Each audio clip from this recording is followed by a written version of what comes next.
Selon vous, ce changement dont parle Emmanuel Macron, est-ce qu'il a quelque chose à voir avec ce bouleversement de la tectonique des plaques sur le plan de la géopolitique, avec ce monde multipolaire finalement qui se met inéluctablement en route? Bien oui, tout à fait. Merci pour l'invitation encore une fois. Donc, Monsieur Macron, qui n'est pas un imbécile, est très loin de l'époque de la Baule, de la préchute du mur de Berlin, où à l'époque Mitterrand avait reçu tous les chefs d'État en contrition qui étaient en train de demander pardon pour ne pas être dictateur et qui devaient répondre à une cahier des charges imposée par l'ancienne puissance coloniale qui avait elle-même placé ces dictateurs. Il faut se rappeler quand même que le côté cocasse. Et donc oui, effectivement, aujourd'hui, Macron a bien compris qu'il y avait un changement radical et il joue à la fois d'une réalité, à savoir le déploiement russo-chinois, et en même temps, d'une mauvaise foi caractérisée, il sait parfaitement le déclin de la France qui, depuis un certain temps, a montré des signes de faiblesse d'abord sur le plan de la pseudo-aide apportée à l'Afrique au développement, puis surtout sur le plan de l'aide sécuritaire, qui a été un échec total avec l'opération Serval, puis Berkane, puis Takuba, enfin, toutes ces opérations militaires avec des noms un peu d'oiseaux, qui en vérité ne caractérisent qu'une seule chose, c'est le fait qu'il y a une réalité de la consommation, entre guillemets, du crédit français, qui est complètement entamé, voire inexistant aujourd'hui dans certaines régions d'Afrique. Alors, Macron se positionne comme quelqu'un qui voit le danger arriver, et il le voit très bien. C'est un homme qui réfléchit, n'est pas un imbécile.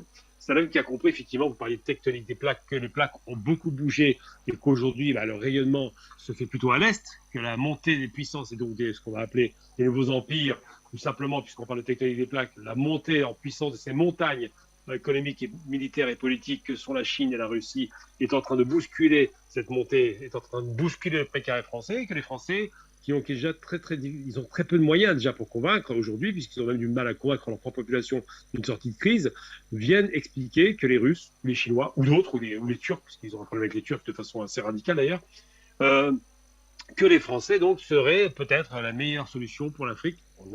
On a vu les 60 dernières années à quel point c'était une bonne solution, et que surtout les Russes ou les Chinois, qui ont des moyens et de loin plus importants que la France, seraient de nouveaux colons. Alors évidemment, le terme colonialiste a une résonance pour toute l'Afrique, puisqu'on a subi tous, à part l'Éthiopie, une colonisation non seulement violente, agressive, mais durable, et qu'aujourd'hui, le néocolonialisme qui reste dans certains États africains, dans certains États arabes, cette espèce de honte de soi, et je le dis de façon très claire, la honte de soi, ça commence par la fierté, la couleur de peau. Et on a un problème avec ça parce qu'on a envie de ressembler aux maîtres blancs. On a envie de ressembler à ces gens qui sont délavés, dont les couleurs se sont fanées parce qu'il n'y a plus de soleil chez eux, et on a l'impression que c'est la couleur de la domination. Eh bien non. Non, il y a d'autres hommes de loin aussi excellents, sinon meilleurs encore, comme les Chinois ou les Russes, qui étaient considérés, les Russes étaient considérés comme des Slaves, donc des esclaves. Eh bien, ces gens-là ont démontré que ce n'est pas la couleur qui fait la différence, mais la détermination et le travail.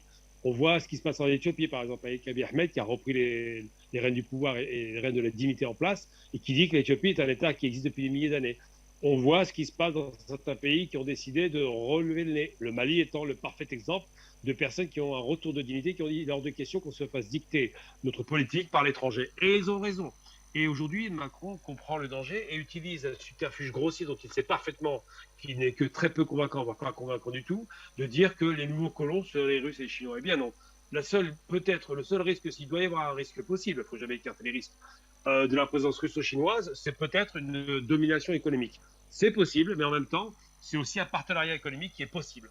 Donc il faut rester vigilant et en même temps savoir que la France n'a jamais, et je le dis haut et fort aujourd'hui, jamais voulu le développement de l'Afrique, ni installer un partenariat. Donc le partenaire, c'est quelqu'un qui aide son partenaire, un partenariat en co-développement. Ça n'intéresse pas les Français parce qu'ils ne veulent pas de concurrents au Sud. Ils veulent continuer à vendre des produits manufacturés africains dont ils se disent que le marché leur est acquis parce qu'ils parlent la même langue, la francophonie, je veux dire.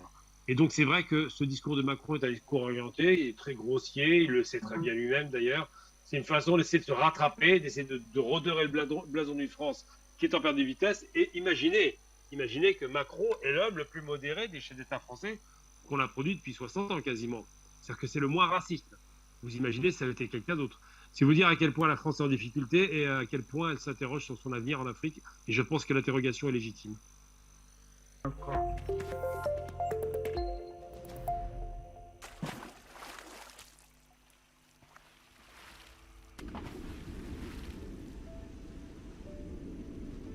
Afrique Média.